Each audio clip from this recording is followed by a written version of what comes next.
Buenas tardes, queridos amigos de Analítica. Hoy reiniciamos nuestro programa de foros y de entrevistas con un concepto que creemos que es muy importante, que es una visión de por qué estamos en el nivel de problemas que tenemos, independientemente de la contingencia política, es por qué estamos, como tomando un poco la idea de Platón, estamos metidos en la caverna, que yo la llamo el túnel, y no logramos ver la luz. Y pienso que gran parte de eso tiene que ver con nuestra historia. Por eso he decidido empezar el foro con unas entrevistas a historiadores para que nos expliquen de dónde viene la visión deformada y la narrativa que impera en Venezuela sobre nuestro pasado histórico, pero yo diría particularmente el pasado histórico de, que va de 1811 a 1830. Para eso hemos invitado al historiador Elías Pino Iturrieta, que ha escrito muchos libros sobre la materia, para que nos explique ese fenómeno. Quiero completar esta introducción diciendo que vivimos tiempos complicados en Venezuela, inmersos en un túnel del cual buscamos desesperadamente salir. Nos preguntamos cómo llegamos a este punto. ¿Qué nos impide avanzar y qué nos estanca? El obstáculo principal parece ser la fijación en un pasado supuestamente heroico, dando lugares a males como el personalismo, el caudillismo, el providencialismo y el continuismo. Estos fenómenos históricos nos atan a una visión idealizada del pasado, limitando nuestra capacidad de construir un futuro diferente y adaptarnos a los desafíos actuales. Hoy en Analítica TV tenemos con nosotros un invitado de lujo. Se trata de Elías Pino Iturrieta, licenciado en Historia por la Universidad Central de Venezuela y doctor en Historia por el Colegio de México, profesor titular de la Universidad Central de Venezuela y de la Universidad Católica Andrés Bello, individuo de número de la Academia de Historia, con quien estaremos conversando sobre este tema. Elías, tú eres historiador y miembro de la academia y quisiera conocer tu visión histórica del por qué los venezolanos seguimos metidos en un túnel y nos cuesta tanto ver la luz que está al final. Emilio, pues primero darte las gracias por la invitación. Yo creo que estos temas hay que trillarlos porque pueden ofrecer ideas que generalmente no se trillan por ahí. Voy a comenzar partiendo del comentario tuyo. Ya perfecto para lo que nos incumbe hoy. El túnel. ¿Cuál es el problema del túnel? Que no solamente hay que mirar para adelante, sino que tú tienes que ajustar el espejo retrovisor. Si tú no ajustas el espejo retrovisor, vas a tener un problema en el túnel. Se va a hacer muy trabajoso aquello. Para eso está el espejo retrovisor cuando uno maneja, para fijarse en lo de los lados y lo de atrás. Si no chocas o te matas, imagínate en un túnel. Y en esos túneles tan largos, tan arduos, como es el túnel de la sociedad venezolana en la actualidad. De manera que necesariamente se tiene que empujar, se tiene que caminar, pero cuando tú vas en ese túnel tan largo y ves por allá una luz, no está a la mano, no está a la mano, no está cerca. Es caminas y caminas y aceleras y no llegas. Y a veces quizá agarrar un poquito el retrovisor, medio moverlo. También los dos retrovisores, hay uno a la izquierda del chofer y otro a la izquierda del copiloto, pueden aclarar el panorama. No es que todo dependa del pasado. El problema está en que si no se mira ese retrovisor, pero especialmente si no se ajusta, estamos mal. ¿Qué quiere? ¿Por qué digo lo del ajuste? Porque por lo que tú dijiste hace un minuto, este, hay conocemos un pasado, pero ese no es el pasado que debemos conocer, porque la historia es siempre historia contemporánea. Eso lo dice un famoso filósofo de la historia italiano, que para nosotros es fundamental, se llama Benedetto Croce. Benedetto Croce decía, toda historia es historia contemporánea. ¿Qué quiere decir con eso? Se hace de un momento, en un momento determinado, y depende de los intereses de ese momento determinado. Así tengas que tú que trabajar a los egipcios o a Tutankamón o a los faraones o a cualquier cosa muy antigua, ese estudio depende de tu formación, que es una formación posterior, pero también del entorno que te rodea. Y eso es lo que nos tiene que, lo que tenemos que considerar nosotros. Toda historia es historia contemporánea, la que vimos, las que vemos o las que queremos hacer desde nuestra contemporaneidad, tiene que ser necesariamente distinta, sin héroes, sin prohombres, sin adalides armados, sin mentiras, en consecuencia. Ese es el paquete, pero con otro añadido más, para completar la idea. Ya en eso está el gobierno. El gobierno se ha ocupado desde sus comienzos, cuando llega al poder Hugo Chávez, de cambiar los recuerdos de los venezolanos, hacerlos distintos. ¿Por qué? Porque esta república se llama bolivariana, es una república confesional y por consiguiente se tiene que ajustar a ese bolivarianismo manipulado por Chávez. El primer artículo de la Constitución dice, Emilio, el país se regirá por el pensamiento de Venezuela se regirá por el pensamiento de Simón Bolívar. Eso es un disparate horroroso. Una Ahora, cosa, ahora, ahora, ahora bien, y eso no le importa a la sociedad venezolana. ahora para continuar, porque creo que tenemos que darle dinamismo a todo Dale, este perfecto. proceso, te quiero preguntar lo siguiente. Tú has escrito muchos libros, pero entre ellos hay dos que me parecen que tienen mucho que ver con el estado de postración en el que nos hayamos sumido. Me refiero a la mentalidad venezolana de la emancipación y el Divino Bolívar. ¿Qué opinas tú de eso? ¿Tú estás de acuerdo con esa reflexión que yo hago sobre tus libros? Sí, por supuesto, sí, yo creo que para mí, pues, fueron fundamentales porque indicaron que yo entendía distinto la historia. Y sobre todo el segundo, porque yo creo que toca el problema fundamental de la sociedad venezolana. No es el único. Hay tres libros esenciales.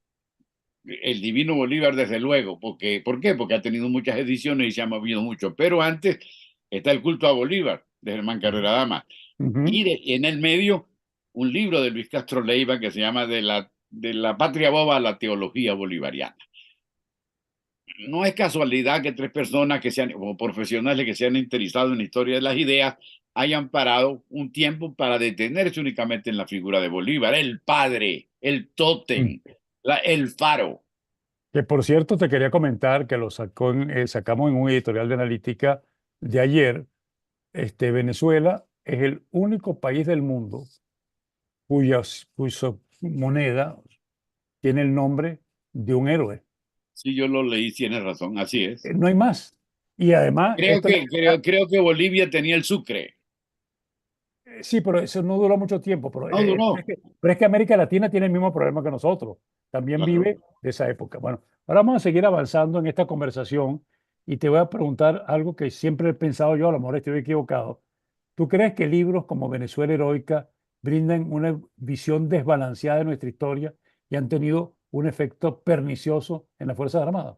Uno de los libros más tendenciosos y más absurdos que se han escrito en Venezuela, pero cuenta con el favor de los militares del momento. Ese es un libro que vende y divulga mucho Guzmán Blanco, porque Guzmán Blanco él mismo se está vendiendo como hijo de Bolívar. El Claro. generador de Venezuela es el hijo del libertador. Cuando Eduardo Blanco escribe Venezuela heroica, ¿qué quiere decir? La Venezuela guzmancista, la Venezuela federal, es hija primogénita de la Venezuela heroica y empieza una manipulación porque resulta que no habla de la Venezuela heroica, no habla de la guerra de independencia, sino de la guerra de Troya. Nos compara con los, cónchale, vale, entonces ya es una locura que tú hoy día, leyendo Venezuela heroica, puedas considerar que eres héroe troyano digno de Homero, cónchale. Y fue Guzmán que trajo los restos de Bolívar al Panteón. No, no, fue Páez. Ah, fue Páez. No, no, al Panteón, no, a Caracas, que es muy importante. Sí, pero al Panteón fue Al Guzmán. Panteón fue Guzmán, que él crea el Panteón, pero fíjate, párate allí, que es un temazo. ¿Qué era el Panteón? Era Hasta una muy iglesia, pero esta es una la iglesia de la iglesia, Santísima Trinidad. creo que de la familia del Marqués del Toro, ¿no? No, el primer enterrado antes de que fuera Panteón fue el Marqués del Toro porque lo habían metido ahí cuando era una Pero esa iglesia. pertenecía a la familia Toro, esa iglesia, ¿no? No sé Sí, si eso me dijo, a mí pertenece me a la dijo, iglesia Pepe, católica. bueno, en Pero todo fíjate, caso, el punto es el siguiente. Es una iglesia dedicada a un culto fundamental para los venezolanos, donde colocan a Bolívar cuando transforman el templo en Panteón Nacional en el lugar en donde está el sagrario. Él viene a sustituir a la Divina Majestad. Chale, eso es un problema serísimo que no hemos captado bien los venezolanos. Hay libros que lo explican. Creo que hay un libro de Castillo Lara que hace una historia del Panteón Nacional donde señala la ubicación de los restos. Pero bueno, si ahí, ¿qué es lo que había allí antes? El Santísimo Sacramento. Ahora no hay Santísimo Sacramento, sino el Padre heroico, el milagrero, el Santón Simón Bolívar. Y de ahí viene toda esta locura. es Eh, algo así, es algo así fuera de lo religioso, como el padre Stalin, ¿no? Exactamente, como el padre Stalin, absolutamente. Y así sucesivamente, como los reyes católicos, que no son reyes católicos, sino que además son los padres de la reconquista contra los sarracenos y contra los judíos. Y todo eso conduce al franquismo, así de simple, así de simple. ¿Y a qué conduce todo esto? Al guzmancismo, que fue un espanto como personalismo, pero algo mucho peor, al gomecismo. El Ujú. general Gómez, ¿quién inventó Güere? Gómez. Así. Claro, Gómez se paró allí, aquí descampó Simón Bolívar mientras se sacrificaba por la patria, le hizo un monumentico y lo rodeó de fusil y puso un letrero, Unión, Paz y Trabajo. Él se mete en la epopeya, bueno, pero algo mucho más complicado, más jodido. ¿Dónde jura Chávez? En En el Güey, Samán, en en Güey. el Mírate, ahí está todo empatado, aquí no hay que inventarla. Esto Ahora, es todo la manipulación del culto bolivariano. como tenemos muchas cosas más que hablar, Dale porque para creo adelante. que tú crees que, ¿por qué habrán borrado de nuestra historia los 3 siglos en los que fuimos provincia del Imperio Español? ¿Cuál es tu opinión al respecto? Yo creo, ¿cómo vas a leer una historia, ignoras 3 siglos? ¿Ah? Bueno, pues porque primero hay una explicación lógica. Se hace una guerra contra esa época. Ujú, Y cuando ganamos la guerra, tenemos que cambiar la memoria. Entonces, ¿qué hace Páez y los próceres de 1830? Te llaman a ti, ven acá, Rafael María Baral. ujú. Diga, un gran historiador y una gran pluma académico de España. ¿Qué quiere, general? Una historia. Venezuela no tiene memoria, necesitamos una memoria. Yo se las escribo. Y escribe un libro fundamental, el primer gran libro de historia de Venezuela, que es el resumen de historia de Venezuela, que así se llama, Rafael María Baral y Ramón Díaz. ¿Qué es lo que quiere Páez? Un pedestal para el nuevo proceso. Y el pedestal del nuevo proceso significa echarle tierra a lo anterior. Todo lo anterior no sirve. Y Mm. por consiguiente aquí estamos nosotros. Esa es la explicación política inmediata. Y Y eso tiene grandes consecuencias, ¿no? grandes consecuencias, porque de ahí en adelante comienza una memoria nueva, pero también otra memoria importantísima que es la geográfica. Se necesita un entendimiento de la realidad. Hacen lo mismo, pero en lugar de llamar al maracucho, porque era historiador, llaman al italiano, le dicen al coronel Codazzi, hágame la historia, la geografía de Venezuela. Y Codazzi, que vive en un peladero, como era Venezuela en el año 30, después de 10 años de sangrías o más años que fue la guerra de independencia, que fue una matachina pavorosa, la guerra a muerte, escribe más que la geografía del momento, la geografía del futuro. Ujú. Estamos aquí en apartaderos, esto es un peladero, pero va a ser un paraíso. Y así hace con toda Venezuela. Entonces también nos mete la fantasía de la tierra de gracia, la refuerza que ya viene de muy antiguo. Y tú sabes que con respecto a esa parte histórica, hay que reconocerle a Páez, cuando crea el nuevo Estado de Venezuela, que la primera decisión que toma es definir la frontera y manda a Santos Michelena, a negociar con Colombia y manda a Alejo Fortique a negociar con Inglaterra. Y los dos, tanto Santos como, ese es mi tema internacional, como, como el otro, lograron un éxito importante.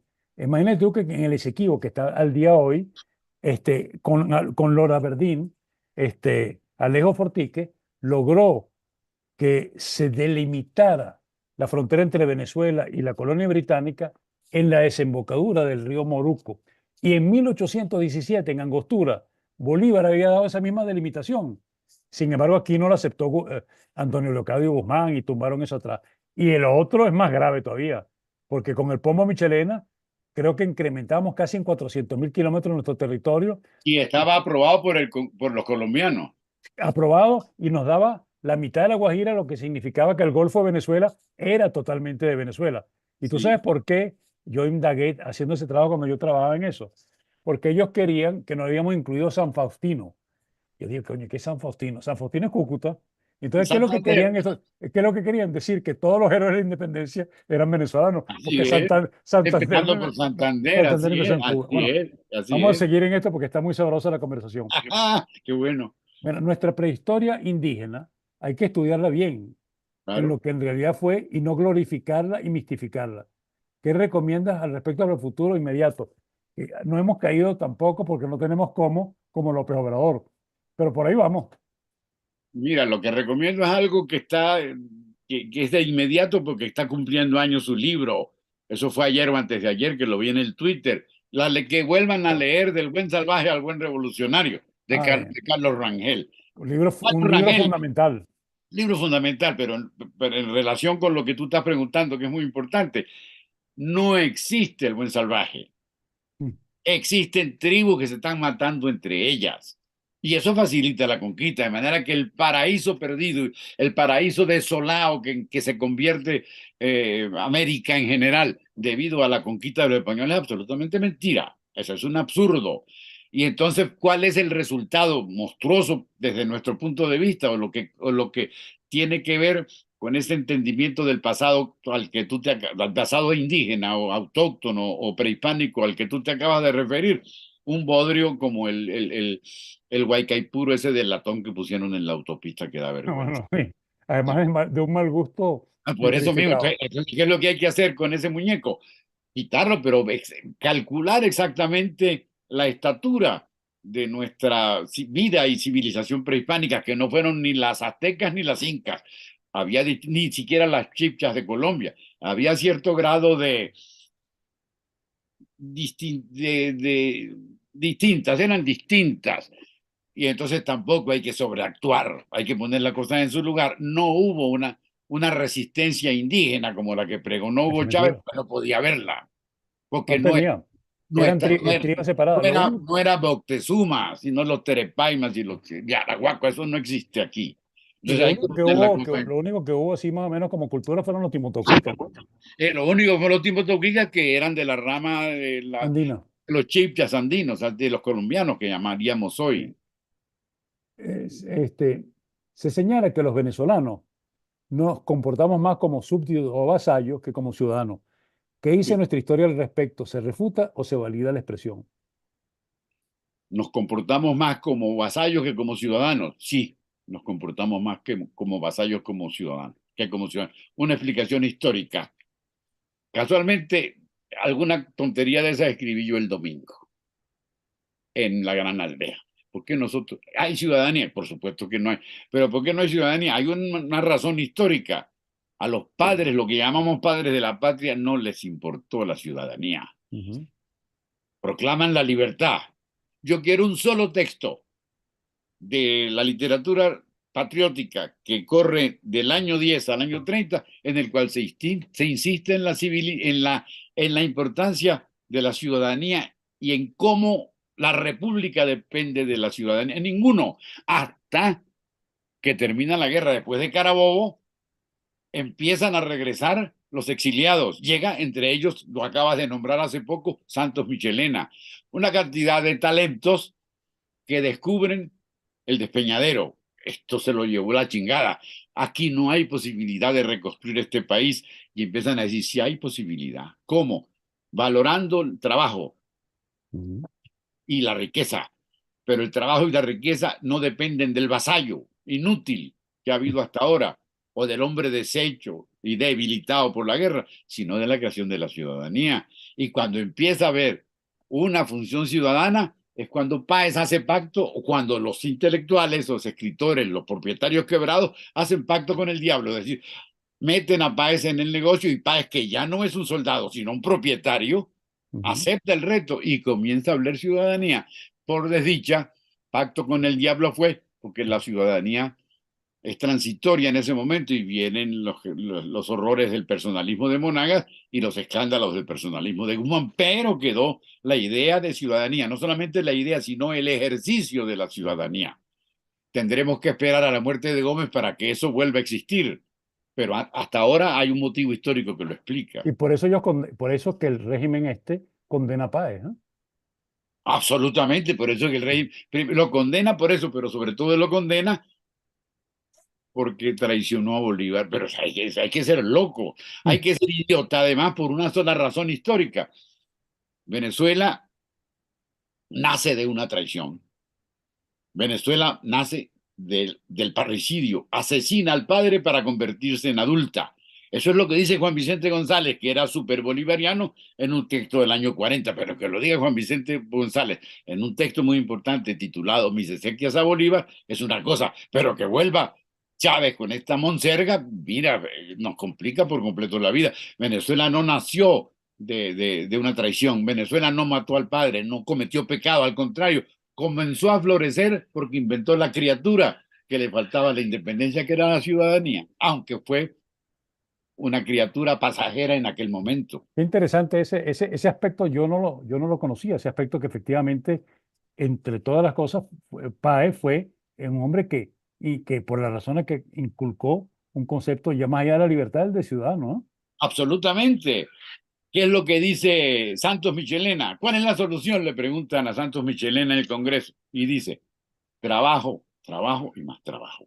Eso es una locura en aquel momento, decirle a un país de vagos, que es de vago desde la colonia, porque el trabajo era pecado, el trabajo era un castigo, como decía la Biblia, o como decía la Iglesia, poner al frente de la República a un hombre tan importante como Santos Michelena, un hombre tan avanzado desde el punto de vista de la incorporación del capitalismo como fórmula de vida. O Eso es sea que una, esa es tenemos la una, primera revolución de la historia de Venezuela. Esa, entonces, vi en un sitio que me estaban vendiendo las memorias de Páez. una Y maravilla, me la voy a traer porque me parece una que no las he maravilla, leído. una maravilla. Bueno, ahora, este anclaje en un pasado supuestamente heroico, ¿no será uno de los factores que nos impide tener una visión de futuro? Pues naturalmente, tú no puedes vivir pendiente del negro primero, coño, ya está bueno, vale. ¿Por qué? Porque no dio resultado. Esa es la explicación. Si yo miré al pasado y fue infructuosa la mirada, tengo que dejar de mirarlo o componer, como dijimos al principio, el espejo retrovisor para mirarlo distinto. ¿Que esto fue una república hecha por militares? Pues claro, no había otra manera, pero hay que entender distinto. ¿Por qué? Porque era una guerra y la guerra la hacen los militares y por consiguiente los militares tienen que estar en la cumbre, pero eso no significa una faena o una proeza exclusiva de ellos. Miremos a los próceres civiles, a uno solo, para acabar con la apología exacerbada del militarismo. Juan Germán Rocio. Te lo iba a decir. O, Ónchale, o Rosso Vargas, o descubre Vargas. el problema fundamental de entonces. Por eso es que es tan importante, no solo en Venezuela, la independencia no es pecado. Ujú. La independencia no es pecado. La independencia es tocar tierra por primera vez. Y eso no significa pelearnos con la Madre Iglesia, porque él era católico convencido. Allí empieza un proceso de desapego del pasado distinto y que conduce a la posibilidad de la ciudadanía. Y así como Rocio está Palacio Fajardo y está Ustaris y hay 10, 20 más muy importantes. Claro que comparados a Sucre, a Bolívar, a Mariño y a Bermúdez, ellos ganan. Váyanse al Paseo de los Próceres. Ujú. Ahí está Pérez Jiménez del militarismo, lo resume en el conjunto de estatuas que hay allí. Yo quiero saber si hay un tipo de corbata y de levita. Ninguno, no existen. Y por eso la frase que usa el ejército, forjadores de libertades, cuando se olvidan que ese ejército que conocemos actualmente fue creado por Gómez, ¿no? Eso es muy importante. Eso es muy importante. ¿Por qué? Porque Chávez nos vende la patraña de que es heredero del Ejército Libertador. El Ejército Libertador deja de existir cuando se levanta contra el primer presidente civil que es Vargas. Los restos del Estado Mayor de Bolívar pierden la pelea y desaparece el Ejército Libertador para que se creen ejércitos menores y personales que son la de los caudillos de la segunda mitad del siglo. Eso es muy importante. De manera que el ejército tiene que esperar al siglo XX, cuando hay dinero para hacer cuarteles y para comprar, adquirir técnicas modernas y armamento y uniforme, porque ni siquiera uniforme había. Por consiguiente, el ejército es una hechura de Gómez, pero una hechura a su imagen y semejanza. No es un ejército republicano, es un ejército gomero, gomecista. Eso también es muy importante. Ahora, sobre ese mismo tema, te puedo preguntar, si hablamos del componente militar en la historia de Venezuela, ¿tú crees que el personalismo, el caudillismo, el continuismo son aspectos que están vigentes y son esenciales del Ejército Forjador de Libertades? También ahí es muy importante recordar, para tratar de dar una respuesta que parta de un examen profesional histórico, historiográfico o de historiador, recordar algo que se puede empatar con el último comentario que te hice. Eh, Cuando desaparece el Ejército Libertador, ya después del golpe de Estado, después de sí, de la revolución de la reforma contra el presidente Vargas, se establecen contingentes armados que no dependen sino de una persona, el ejército de Monagas, el ejército del otro Monagas, el ejército de todos los caudillos federales. La lista de caudillos es muy grande, pero 100 por lo menos fueron de importancia: Ramón Guerra, Juan Crisóstomo Falcón, Ezequiel Zamora. Entonces allí la actividad armada, que es propia de un ejército, no depende de algo panorámico y homogéneo, sino del vínculo que establecen las clientelas campesinas desarrapadas con un supuesto héroe con cualidades personales muy importantes, que es el caudillo. Entonces, personalismo y militarismo, por razones históricas, funcionan como un fenómeno. Y además le dieron tierra, ¿no?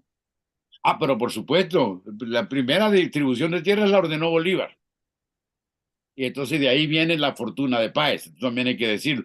Ujú. Pero luego Monagas inventa una reforma agraria para también pagarle a los desarrapados y muertos de hambre, que son los soldados que quedan, los restos del Ejército Libertador. Yo peleé en Ayacucho, yo peleé en Junín, yo obtuve la victoria de Ayacucho y aquí estoy en la calle. Necesito que la sangre que derramé vale dinero. Entonces hay que darles dinero, eso también se puede explicar.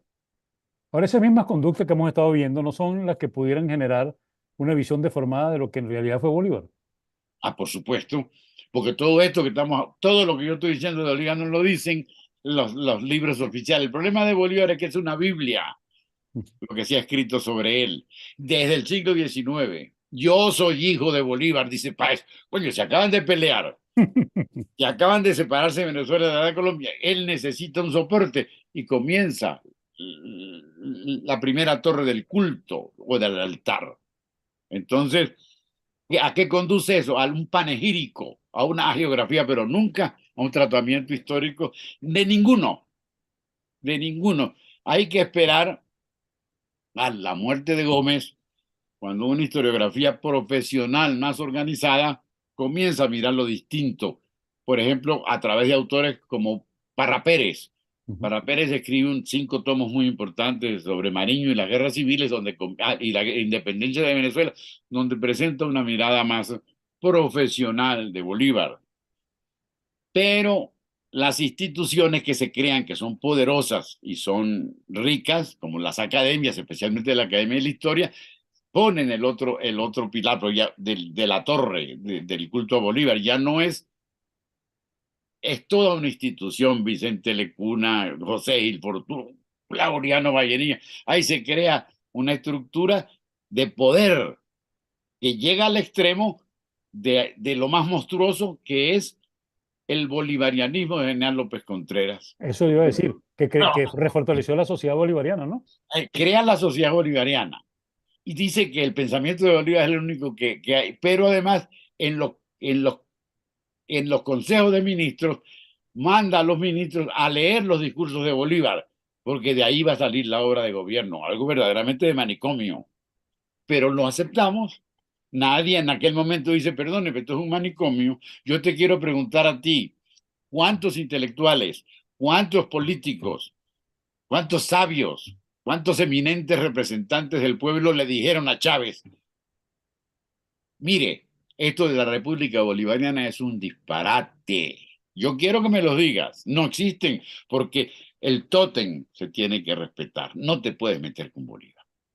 No te puedes meter con Bolívar. Hasta que nos metimos, hasta que llegó un momento en que gracias a Chávez lo pudimos hacer. ¿Por qué? Porque nos los puso muy encima. Bolívar era un elemento que aglutinaba y a través del discurso de Chávez se convirtió en un elemento de separación de la sociedad. Y entonces ahí nos da la posibilidad de decir lo que estamos diciendo, de que tú preguntes sin cuidado y que yo conteste sin cuidado sobre el padre de la patria, sobre el cual antes no se podía decir absolutamente nada en tono crítico o en tono razonable o en tono profesional. Ahora, fíjate otra cosa que lo hablamos al principio en privado tú y yo. En la mayoría de los países del mundo, la moneda no tiene el nombre de un hombre, por glorioso que se haya sido. Y los nombres o imágenes son más bien resultado de circunstancias históricas de cada nación. Tú visualizas una opción de que debemos analizar o deberíamos analizar el cambio del nombre de nuestra moneda. No, eso no es imposible. Eso Eso- ya sería el suicidio, el autosuicidio colectivo. Es que todo eso tiene que ver con la apología bolivariana, el que inventa la moneda de Guzmán. Pero fíjate, miremos antes a unas cosas que no nos dimos cuenta. Bolívar inventa un país nuevo. Ah, ok. El Alto Perú, en el Alto Perú. ¿Cómo se llama ese país, queridos amigos? Bolívar. Bolivia. Sí, Primero Bolívar, sí. que es peor, y al tiempito le cambian el nombre y lo ponen Bolivia. Mira, de allí. ¿Y cómo se llama la moneda de Bolivia en adelante? Sucre, Ujú. que no duró toda la vida, porque lo que tú dices es cierto, la única moneda con nombre de hombre o de personaje histórico es la nuestra, el Bolívar. Pero antes, Que además lo han depreciado y la han vilipendiado al sí, quitarle no sé cuántos ceros, o sea que han dejado sí, muy sí. mal el nombre de epónimo, ¿no?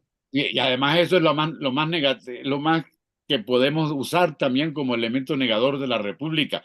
Esa moneda era la moneda de los reyes, la moneda de Francia era un Luis de oro. ¿Por qué? Porque Ujú, los reyes se llamaban Luises.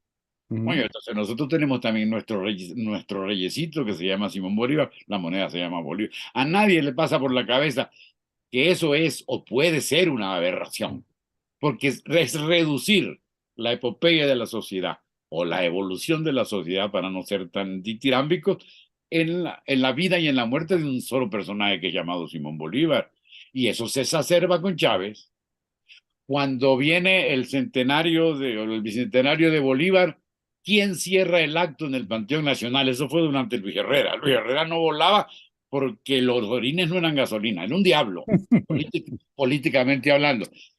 Yo quiero llegar a la cumbre. ¿Cómo cerramos el acto? Luis Herrera tuvo la solución. Va a hablar en el Panteón Nacional el rey de España. Y se traen a Juan Carlos y el que dice la oración fúnebre de apología de Bolívar es el rey de España. Imagínate con Sagarabata por la monarquía española. Imagina de locos. No, una operación política perfectamente pensada por Luis Herrera y en la cual cae este señor. Ahora, la cual cae nada menos que el monarca, cuando todavía no era acusado de las cosas de las cuales después se acusó. Pero a esto se le agrega un problema importantísimo que debimos comentar antes cuando tú planteaste el problema de cómo estamos mirando la colonia. Ahora resulta que hay que tumbar las estatuas de Pizarro y de Cortés y todo lo que tiene que ver con la conquista española. El señor López Obrador, a quien Dios guarda y favorezca, le está pidiendo el rey de España que pida disculpas. Bueno, muy bien, locos, eso no existe. Yo no puedo pedir perdón por los pecados de mi papá. Mi papá se robó una plata. Bueno, yo no tengo nada que ver con mi papá se robó una plata, en caso de que se lo hubiera robado. Y si había un problema, lo tenían que castigar o juzgar en su tiempo. Además, Elías, ¿cómo derrotó Cortés a los aztecas? Unido con los aztecas, Con la mayoría de los es indígenas que claro, estaban oprimidos. porque él lo que tenía era 150 hombres. Pero así fue Chichimeca que aparecía y Tolteca se le pegaba a Cortés para acabar con las aztecas, cosa que es verdad. Pero démosle la vuelta al asunto. Así como López Obrador pide disculpas, que el rey se disculpe por la conquista. También en México tumbaron en Bogotá tumbaron la estatua de Jiménez de Quesada y así por el estilo. ¿Y por qué los españoles no pueden hacer lo mismo? ¿Por qué mañana no inventa Podemos o los etarras o quien fuera tumbar las estatuas de Bolívar que hay allá? Igualito es un traidor para ellos, igualito es un destructor de la monarquía. Eso es bueno para que veamos la locura, porque a ningún francés se le ocurre tumbar la estatua de Napoleón. Y Y eso es mucho justamente una de las cosas que yo digo que nos ancla en el pasado y no nos permite avanzar porque estamos discutiendo en el siglo XXI estos temas. Ahora, absolutamente. ¿por qué desde que estamos en el colegio se nos enseña a repetir que somos una tierra de gracia? ¿Por qué eso? Refleja la verdad, tu parecer y recomendación al respecto, porque si somos una tierra de gracia nos merecemos todo, ¿no? Perfecto. A mí me gusta mucho y estoy muy entusiasmado con la candidatura de María Corina Machado. Ujú. Lo digo, esto Yo, parece yo, que no tiene relación, pero sí la tiene. María Corina Machado retoma otra vez, reacuña el término tierra de gracia. Y el programa que titula un programa de gobierno muy sensato, muy equilibrado, muy contemporáneo, dedicado a volver a la tierra de gracia. Eso es un disparate pavoroso. Eso hay que mirarlo. Mira, María Corina, yo creo que la tierra de gracia es la negación del esfuerzo, es la negación de la ujú. ciudadanía. La tierra de gracia es, ¿qué es la tierra de gracia? El paraíso terrenal.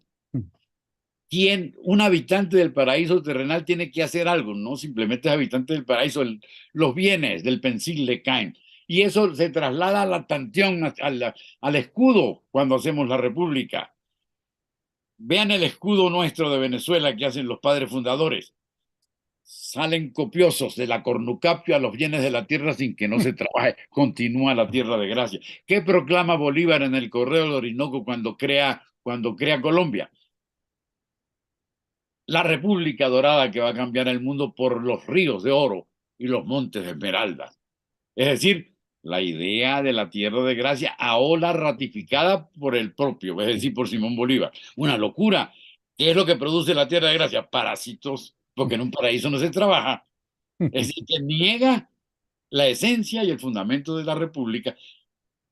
Pero Es una quizás la gente república. no piensa en eso, ¿no? No No piensa piensa en en la eso, la gente no consecuencia. piensa en eso. Ahí no hay una Porque yo mismo lo escardilla. he usado a veces, ¿oíste? Yo mismo lo he usado. Claro, una vez se hizo un bicentenario, yo tengo por ahí un libro colectivo sobre Venezuela que coordinó don Ramón Velázquez, que maravilla que fue el presidente Velázquez, que era historiador.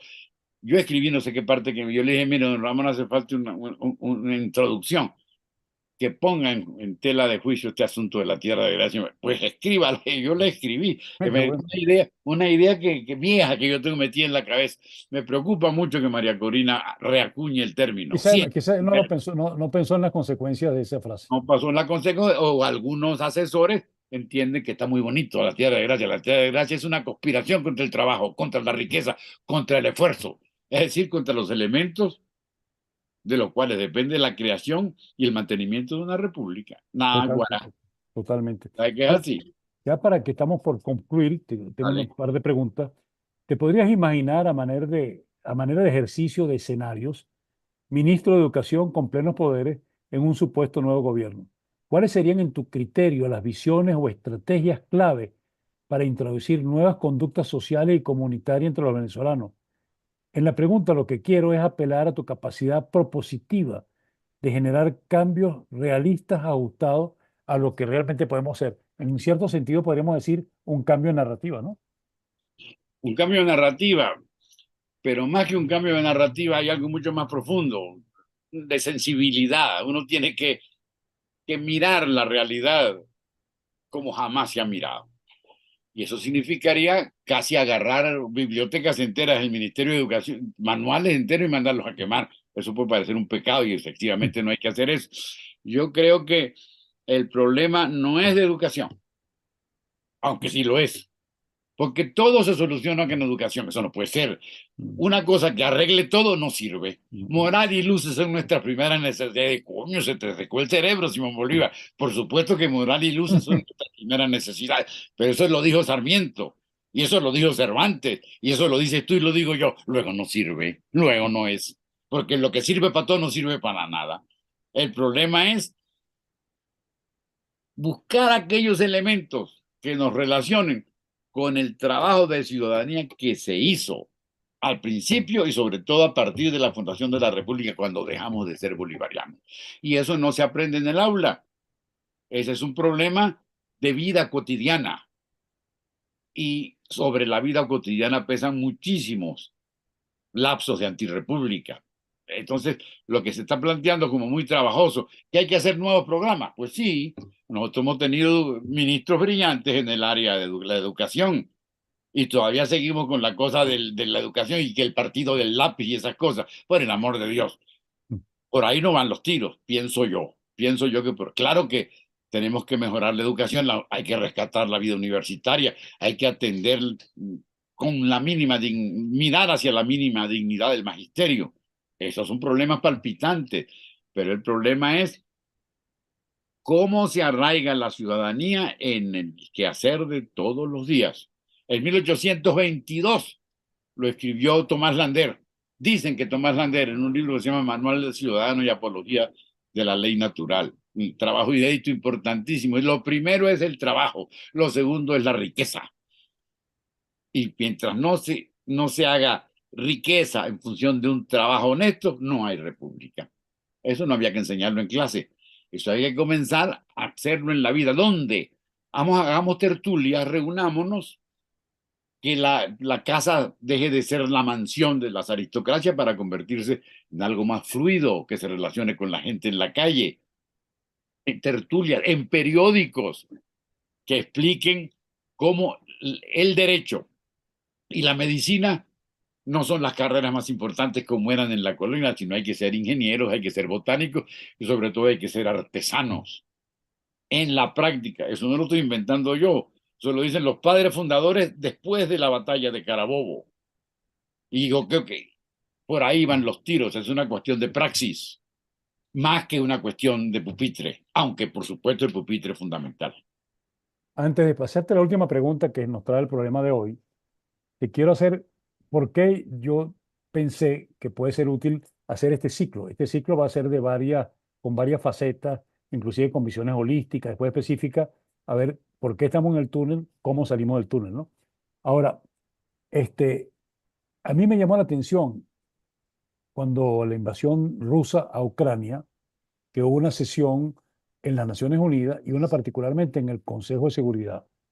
Y oí con muchísimo interés el discurso que dio el embajador de Kenia, que en ese momento es miembro del Consejo de Seguridad, y dijo lo siguiente que me quedó marcado. Si en África nosotros tuviéramos que mirar en el pasado, no podríamos avanzar. Hemos decidido no pensar en el pasado que tuvimos, por cierto, oprobioso, sino que Claro. hemos decidido mirar hacia el futuro. ¿Tú sabes cuál es la diferencia? Según la CEPAL, América Latina, Sudamérica, porque no es América Latina, porque Centroamérica crece más que nosotros. El continente suramericano crece para el 2024 a 1,9%. África crece a 3,5%. América Central y México a 3,6%. El sudeste asiático a 6,2%. Entonces, algo mal estamos haciendo en Sudamérica si estamos en eso. Y en Sudamérica es donde tenemos más marcado esa imagen del pasado, ¿no? Entonces, por eso que yo creo que quiero empezar esto inicialmente con historiadores. Mira, hay Eh, un elemento, Emilio, que es muy importante. Todo lo que tú dices es así. Y qué bueno lo que dijo el señor este de Kenia, porque es sobrecogedor, elocuentísimo. Entonces, todos estos procesos mal contados y mal narrados, encubren un problema permanente o un fenómeno permanente de la vida venezolana. El personalismo ya lo sabemos, el que subyace, la corrupción. Eso. Somos corruptos desde la colonia porque no había presencia de la moral española o de las propias autoridades. cada quien hace lo que le da la gana porque no hay virrey, no hay capitán general, sino cuando los va a ver. Entonces se permite la libertad del robo y del cohecho y de cualquier porquería. Eso permanece hasta nuestros días sin solución de continuidad, casi sin solución de continuidad. Hay que reconocer que mm, tres, cuatro lapsos brillantes, moderados y adecuados. La presidencia de Betancourt, la presidencia de León y la presidencia primera de Caldera. Son 15 años Y quizás respetables. también podríamos meter con todos los efectos a la presidencia de Medina, ¿no? Sí, pudiera ser la presidencia de Medina, pese a que los adecos del 45 dijeron que eran ladrones. Sí, bueno. Todo eso hay que verlo. Yo meto al general López. Ujú. López Contreras fue un hombre honrado y tampoco hubo esos escándalos que el futuro dice. Acaba de salir un libro que publica la Fundación de la Cultura Urbana, escrito por Edgardo Mondolfi, donde tocan esos problemas por primera vez con toda seriedad y un rescate de Medina. Bueno, ahí están unas lacras terribles por la historia mal contada. ¿Qué oculta el caudillismo? ¿Qué oculta el personalismo? ¿Qué ocultan esos proselitismos escandalosos de los liberales de Antonio, los liberales del liberalismo amarillo? El robo, aún en países pobres, uno de los más ladrones de todos fue el general Guzmán Blanco, y todavía lo consideramos como padre de la patria. Pues el general Crespo, que es otra figura importantísima, escribió un documento de defensa de Guzmán, se acusaba a Guzmán de ladrón. El folleto fue muy famoso en su época, titulado El deber cumplido. Y ahí en El deber cumplido, el general Crespo, el taita de la guerra, dos veces presidente de la República, héroe de la guerra rehabilitadora, dice lo siguiente: Guzmán robó, pero hizo. Qué ladrón tan honrado es Guzmán Blanco. Bueno, esos son problemas que no son menores, que tenemos que estudiar cómo el personalismo los alimenta y los prolonga a través del tiempo. Bueno, entonces, pues te voy a hacer la última pregunta que me parece oportuna por el momento que estamos viviendo. Tenemos previsto unas elecciones presidenciales en el 2024 y al parecer, si se cumplen las circunstancias, una mujer será una de las contendientes. En el caso de que ella gane esas elecciones, como historiador, a quien nadie le desconoce tu entendimiento político, ¿qué podría significar en la evolución política y cultural de Venezuela que una mujer sea el comandante en jefe de nuestro ejército, la voz principal de nuestra realidad monetaria y el contrabalance de poder legislativo y poder judicial? Eso es una Tómate todo el maravilla. tiempo que quieras para desarrollar tu respuesta. No puedo tomarme todo el tiempo que quieres. Sería, mira, No. hemos hablado de revoluciones. Los historiadores o los que hacían historia de la revolución, de la reforma, la revolución federal, la revolución legalista, la revolución restauradora.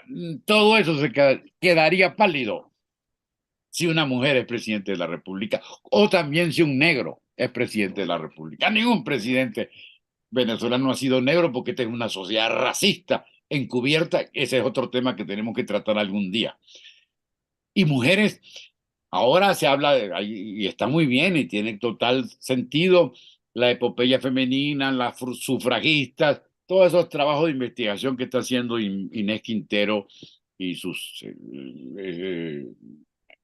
discípulos. Maravilloso, es cierto. Sin embargo, el elemento más sojuzgado de la historia de Venezuela desde la colonia es la mujer.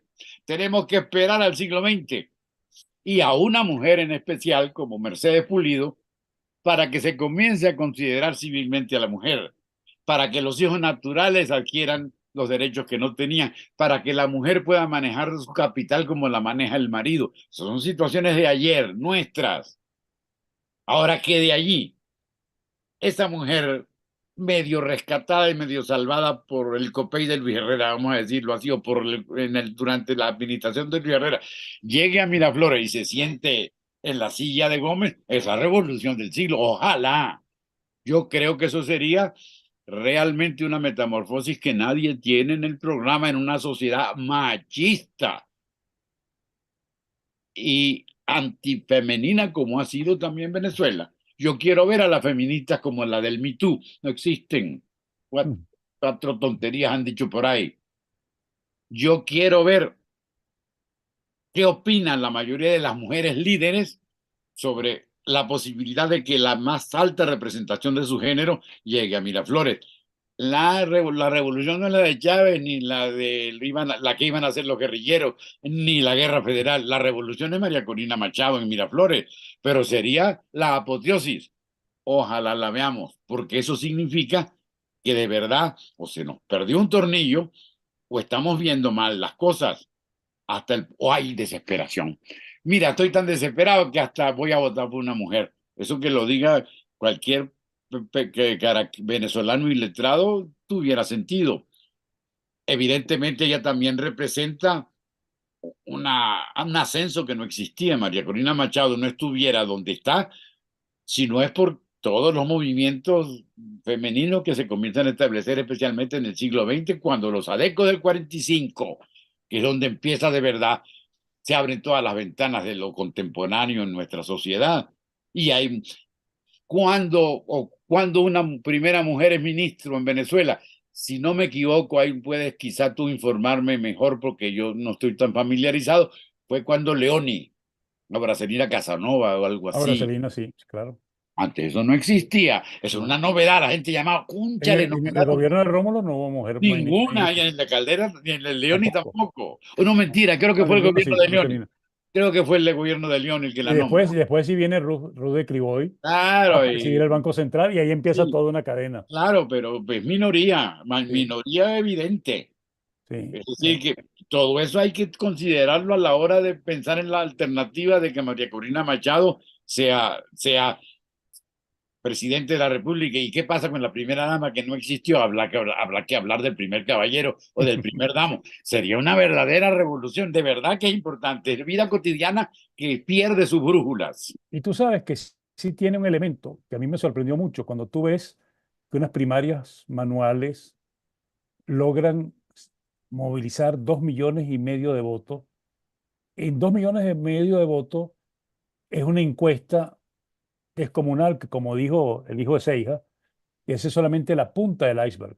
Para Así obtener es, esos votos, ¿quién lo votó? No fueron las clases dirigentes de Venezuela, para nada. fue la base, Fue la inclusive, base, el pueblo soberano. inclusive la base del chavismo.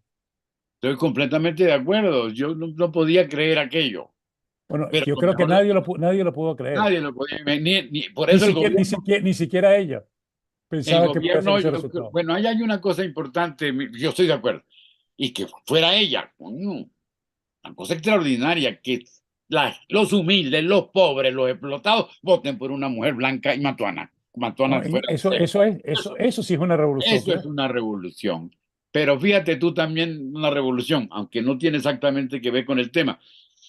También el hecho de que tras la figura de esa mujer se crea una fuerza política organizada que parecía que no existía y que existe. Vente Ujú, Venezuela. ujú. Los adecos, los copellanos, los justicieros, a la chingada todos. Porque apareció una organización flamante que ella coordina o encabeza que conduce este triunfo, porque este triunfo no cayó del cielo. Los muchachos se movieron. ¿Por qué ponen preso al señor de 20 Venezuela? Que después lo soltaron. Pues porque descubren el monstruo. Aquí hay toda una organización alrededor de esta dama. Y esa Y, organización no estaba en la brújula, en el mapa de los partidos. y lo interesante es que ella está incorporando a su estructura a gente como Héctor Alonso López, que es el delfín de Carlos Andrés, ¿ah? Por supuesto, por Que está supuesto. incorporando a la gente de Copey, ¿ah? Mira, Está llamando a la gente de la izquierda, ¿ah? maravilloso. Este Y, trabajo de Pérez Vivas, por ejemplo, que sí, por hablar algo de Copey, fajado ahora recorriendo el país, pero por con María ella. Corina. Oye, perdóname, pero esa es la posibilidad, ahora sí, de una metamorfosis seria.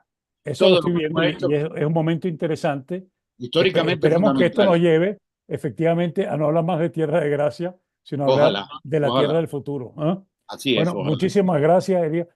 Creo que voy a continuar antes de empezar los foros, porque los foros va a ser una visión holística de cómo salimos de.